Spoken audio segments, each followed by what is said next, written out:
And he didn't realize it at the time he made this, but he actually started a business for himself. He has a little brochure here. He has a website. Anybody can order something like this and wants it. Just supply the material and he puts it all together for them. So, Or he's got this one and you can buy that one from him. Yeah, So, we will. and Take pictures of that, so. he and Lisa had planned to be with us. They didn't realize the date had been changed and they were already committed for this weekend. But he sent a little narrative to go with this. I'm just going to read what he had for us. He said, "This depicts what I would tell anyone, my recollection of Papa." And he doesn't have much to say about Mama because he didn't understand that we were doing Mama and Papa together. He thought it was strictly for Papa.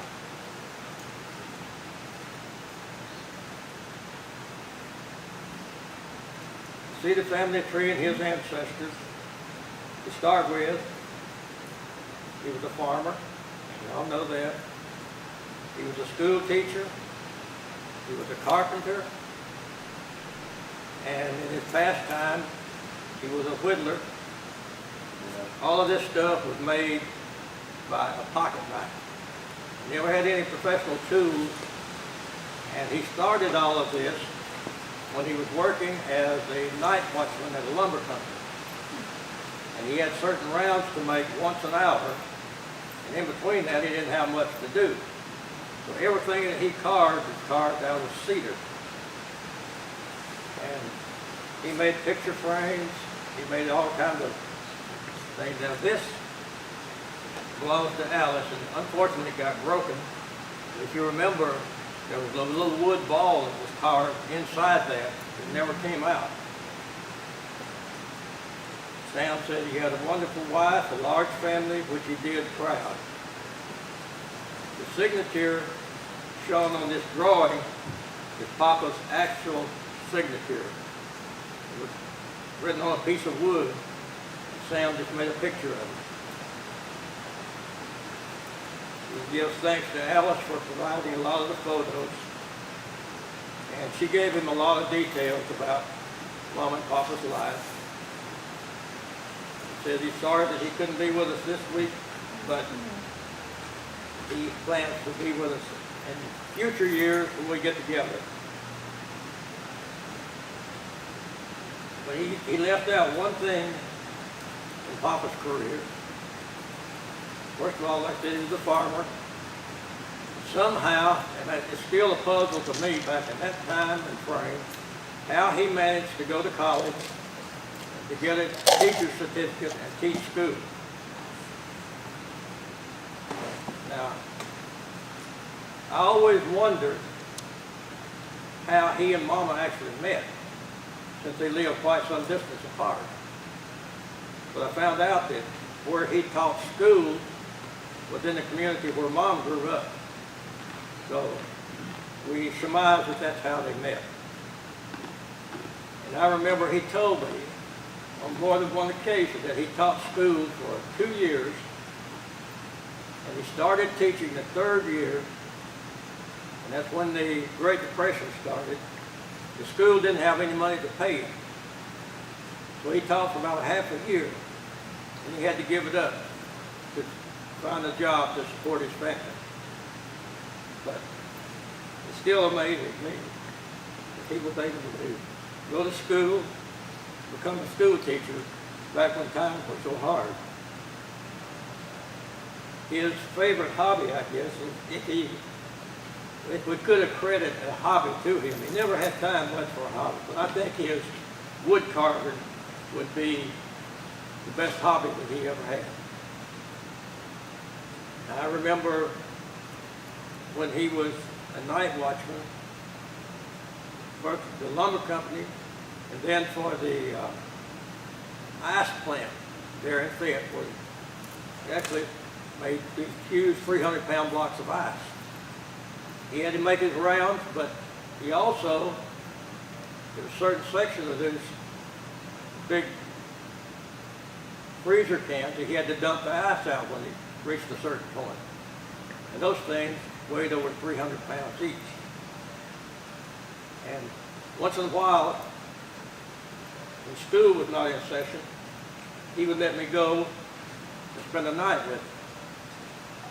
At one point in those freezing those ice blocks, when they were about half frozen, he had to pull them out of the freezer, dump the water remaining in it, but that was remaining in the block. He had to dump it out because it collected the chemicals, and put them back and then refill it with water.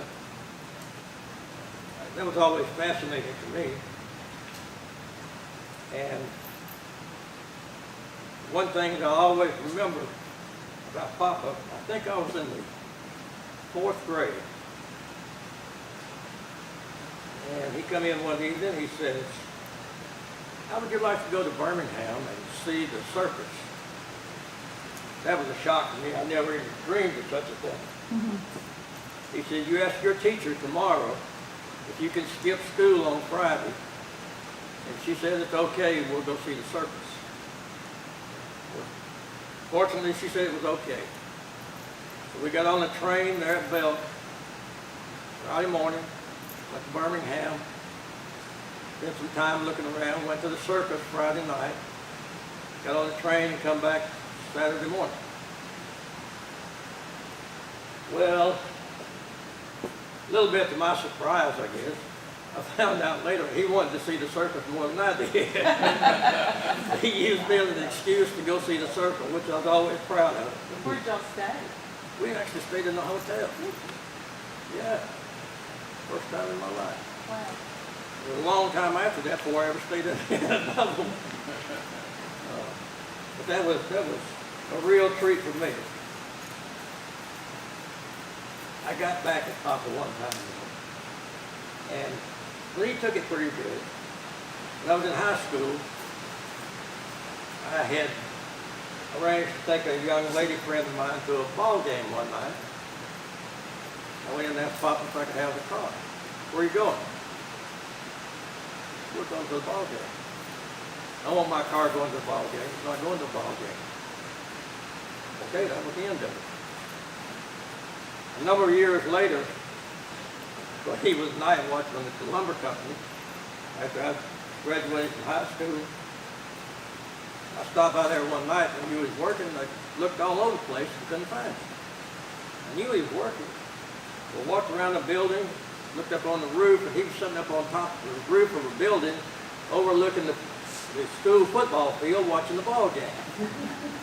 So I climbed up there and sat down with him and talked a little bit. Enjoying the game? I said, yeah. I said, did your car come to this ball game tonight? He got a shy grin and didn't say any more. He knew what I was talking about. We had some good times together. I always had a lot of respect for him. I even have more now.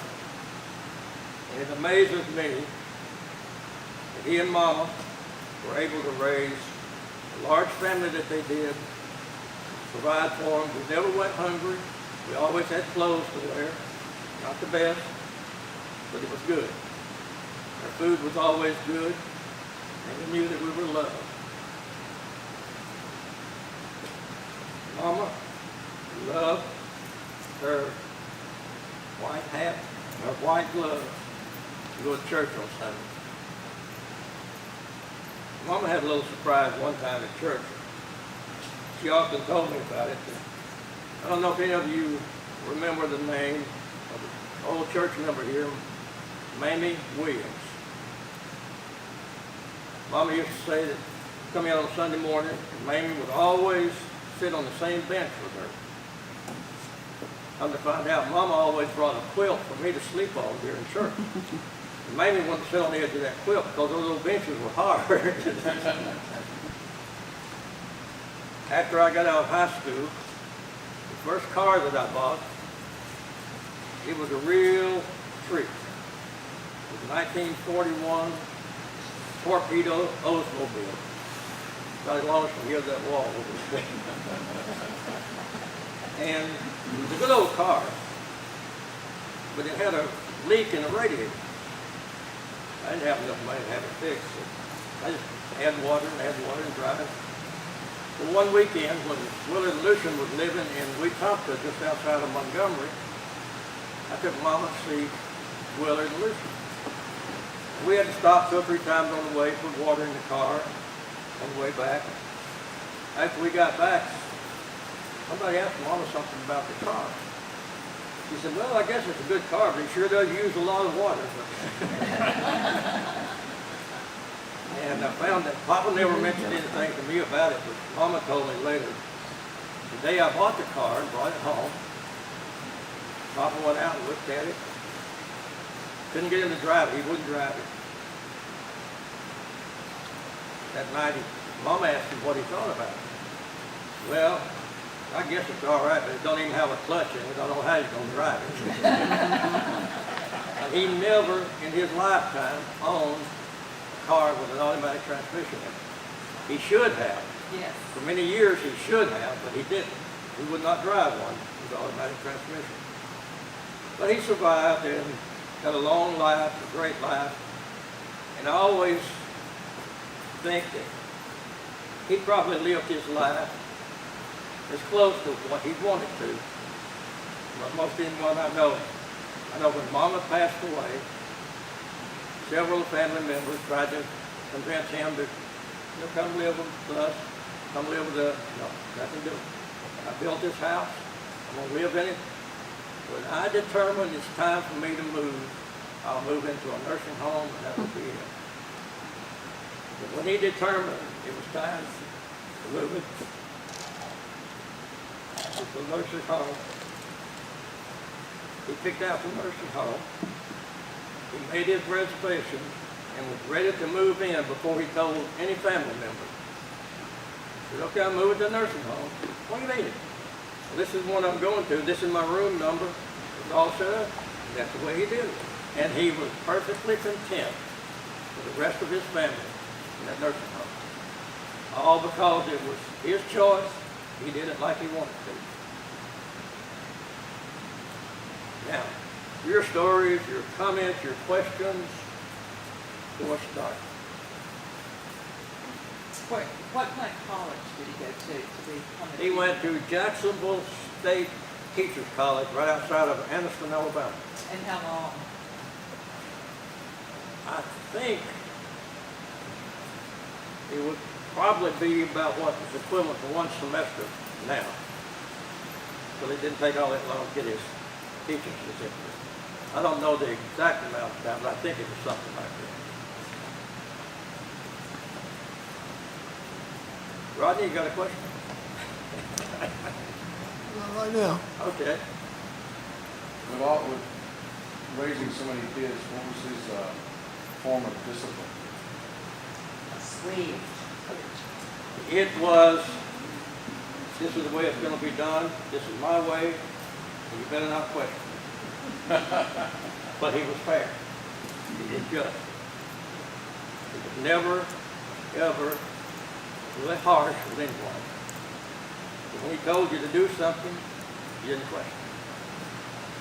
Not more than once anyway. I can only remember him ever laying a hand on me one time in my entire life. And it didn't hurt me. But physical punishment was not his way of teaching and raising children. He believed in everybody doing their part, doing their share when they were supposed to, and he depended on them to do it. That was basically it. And Mama was a different. We could probably work around Mama, get her to see things our way a lot of times. We didn't even try with him. Except Alice has a little story that she likes to tell. Where we lived, some of you might remember, the Shackelford neighborhood, they had a syrup mill. And in the fall, when people would harvest their cane, they would bring it into the syrup mill to have it cooked into syrup. So one afternoon, Papa decided he was going to walk over to the syrup mill and just visit and watch what was going on. So Alice said she asked him if she could go. But he didn't ask. He just walked in. He kept following, asked him 2 or 3 times, can I go with you? Finally he looked around and said, looks like you're going, come on. He knew she was following him anyway. But What was the first car he got? Do you remember? First car he had, oh, this, I'm glad you brought that up. He had a, and I don't know where he got it, how he managed it. I think it was a 1934 Chevrolet pickup. And back at that time, the schools didn't have school buses. He got a job, he built almost a doghouse looking thing on the back of that pickup. And he had a certain route. He would go around and pick up school children, take them to school, and bring them back in the afternoon. Now remember, the old truck, the battery wasn't strong enough after it set all night to start it. But the house where I was born, and behind the house, the driveway went up a pretty steep incline. He would back that truck up every night, and he'd have to let it roll down the hill to start it in the morning. And I'll always remember this one night, it was so cold, and it rained a lot during the night. He went out the next morning and the wheels were frozen on that truck. It would not move. I bet he spent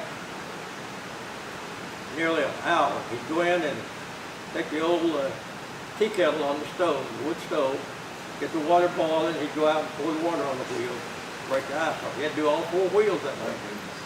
Finally got it to roll down the hill where it would start. And I think he did that for several years. Then the next vehicle he had was I think it was a 36 Ford Coupe. It didn't have the rumble seat. You know, a lot of the little coupes had a rumble seat. This one did not have. It was just a one-seater. I can imagine somebody trying to get away with this day and time. But on the back, the tail lights come out on like an extension from the fender about this far across the front. Well, there's Mama and Papa, Joyce, Alice, and myself. We're going to church on Sunday. Alice usually got to sit in the cab with Mom and Papa. Papa took about a 1x6, laid it across those tail lights on the back, wired it on there. And Joyce and I sit on the back of that car going to church and coming back. People weren't too concerned about all these federal regulations about safety at that time. But I do remember another situation with the old pickup truck we had.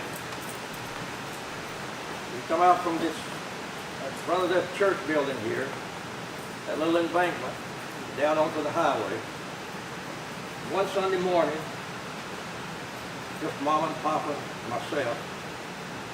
Joyce and Alice were going to visit someone else. And I wanted to sit next to the door. So Mom got in the middle, and I went to the door. He come off of that and made the swing down there, and that door come open, and I went flying across the street. Oh my gosh. Rode the embankment, got up, didn't hurt me. That's what's the matter with Got you back in now. the truck. Get you ready. I got back in, and Mom looked at me and said, I guess you want to sit by the door again, don't you? But there's a lot of good memories. What would you say about the relationship between Papa and Mom? I think it was probably one of the strongest, the best, and the best kept secret of any couple you'll ever meet. I never recall seeing any really strong show of affection between the two of them. They were always together, whenever possible. If Mama needed something, the kitchen. Well, another thing that, and I still don't know the full answer to this, but for a number of years, our Christmas present every year, about a week before Christmas, Papa would come walking in with a full stalk of bananas. I used to wonder, where in the world did he get these? He would hang it up in the hallway there in our house. We could each have one banana every day until they were all gone. Don't ask for a second one. You better not get caught trying to snitch a second. But I found out many years later that the owner of one of the grocery stores here in town, where he did most of his shopping, he set it up with him that his supplier every year would bring in a full stock of bananas. That was our Christmas present. Always look forward to that. A big stock of bananas, and they were good. But Did he serve in the military during World War I? no, he registered for the draft, but he was never drafted. He would have been about 30 when the war started, I guess, right? He would have been about that, yes. But Where's I don't know if, Where's that copy on I don't know, I didn't have time to find it. We got a copy of his Draft registration for the draft. But I don't know if it was close enough to the end of the war that he just wasn't called up. It could have been because he was a farmer. It was because of his eyesight. I saw. Yeah, that was on the draft registration. Okay, I didn't remember that. So was he always farming, even when he was working, like when he worked at night, did he farm during the day? He usually had, we had a small farm, mostly to grow what we needed to Your eat. food? And we usually had a good fruit orchard. This was another hobby that he had. And where he learned it, I don't know, but he could graft one tree onto another tree. And his pride and joy, at one time he had one apple tree that had 5 different species of apples growing on one tree. And Mom used to, when the apples got ripe, pick them, peel them, slice them, and then we have to put them out to dry. Dry for keep them for the wintertime. We'd take 3 or 4 Papa's sawhorses, put boards across, and line up each slice of apple all the way down that board. And occasionally we get just about lined up, and here comes a little shower of rain. That's to gather them up, wait till the rain was over, and put them back out again. And usually somebody would have to stay out there and watch them to keep the birds away from them. But they sure did make good apple pies here in the wintertime. One of my favorites, Mama could make, she did make, a 7-layer apple cake. She would take some of those dried apples, and I guess kind of stew them, and she'd make little thin layers of cake, layer of apples, layer of cake, layer of apples. Oh, those things were so good. But Mama always had a problem with Norma. Any occasion, a church function or anything, Mama would always bake a cake. Take to church. I don't think she ever got a cake to church didn't have a pinch of it. Dolls would be around the kitchen, Mama would be making a cake. She'd have a little left over, she'd offer him to buy the cake. Wouldn't touch it. Nothing, no one. Got it all put together, and as soon as she turned her back, he was going to get a pinch out of it. And she knew he was going to do it, but she let him get away with it. That's just one of the little things that I remember about our life. I remember he always made hominy in a big black pot, He did, and it smelled to the high heavens. and I never ate a bite of it, and I don't eat a bite of hominy today. I never did learn to like it. But they take the big old black pot that Mom used to boil her clothes for wash day, and it took about 3-4 days. He'd take probably a bushel and a half of corn, shelled corn, and he'd start the process, and he'd cook it for so long, and then he'd have to drain all the water off and put fresh water, and sometimes he'd put, I think he used some lye Yeah. in with it. I think that's why it smells so bad. And it had to cook for so many days, and set for so many days. And then everybody in the neighborhood got some of Papa's hominy when it was ready. So they knew, when he started it, they knew when it was about ready. We always shared, but that was one of his routines. And he was very proud of one of his accomplishments because many, many years, Mama had to do the washing, boiling the clothes in the old black pot, fill the tub with water, rinse them, dump it out, go through all this process. And after he built that little pond we had out the back of our house, he built her a big wash table down the hillside below that pond. And he took 1x4s and made a trough. And he ran all the way up to the overflow from that pond. The water would run all the way down past her wash bench and then into the little drainage ditch there. But at the end of it, she could take the end of that one trough and put it over on the table to fill her wash tub. That made her wash day so much easier. It's so simple what we think about today, but it made it so much easier for her. Did he also teach singing schools? Did what? Did he also teach singing school? We did, as a matter of fact, for several years during the summer when school was out, through the church, he would teach the young people how to read music, how to sing. Well, certain members of the family thought they were good enough that one afternoon we were sitting around on Sunday afternoon and we were having a singing here at the Bell Church that night. So we got, let's see, Joyce, myself, Wayne, and Wyneen Moore. I don't know if you remember those names. And he formed a little quartet. And he rehearsed us a couple hours, and that night we sang a couple songs for the church here. And we started going around to different churches, and we did that for a while, and then, oh wait a minute, it was Joyce, myself, Norman Miller, and Wyneen. And later, Wyneen's brother, started singing with the group. And we always enjoyed that. But he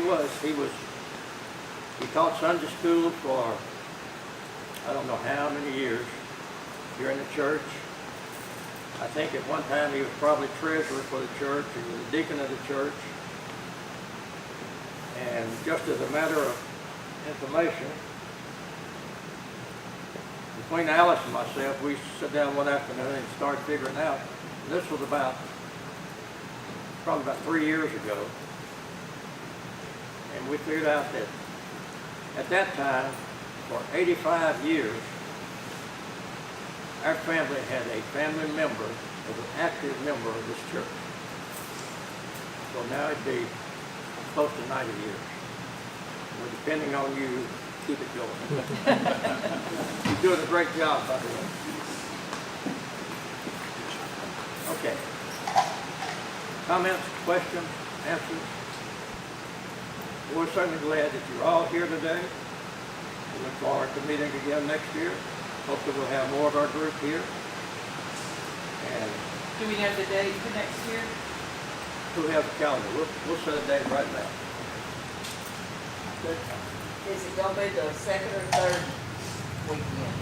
Third, the closest to the week. Let's go back to our, That's December. So Christmas is on Wednesday. So the Saturday before is the 21st, what we'll do the 14th. 14th.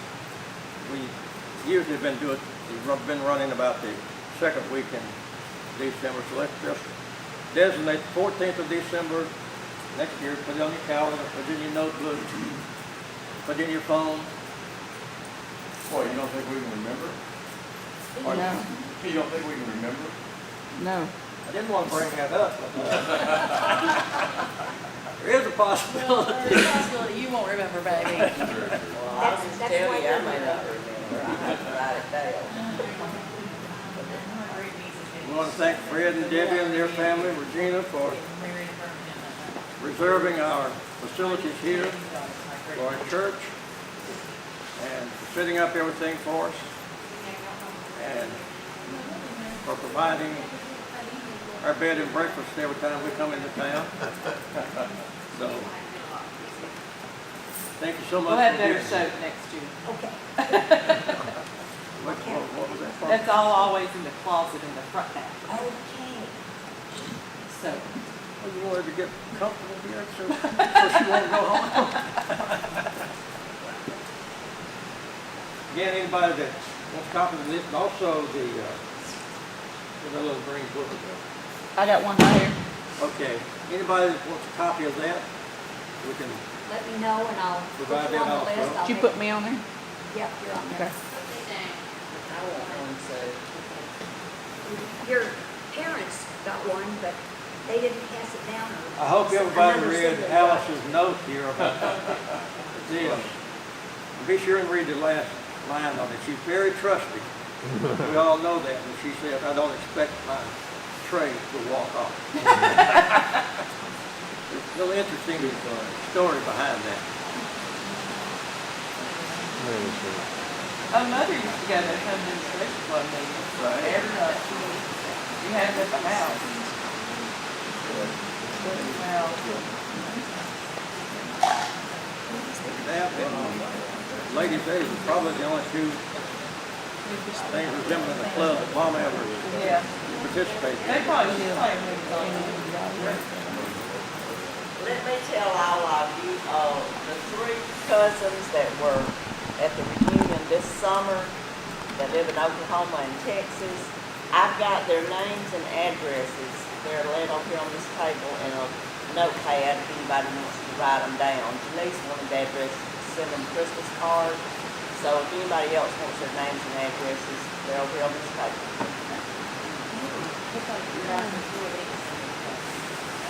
They were Jesse's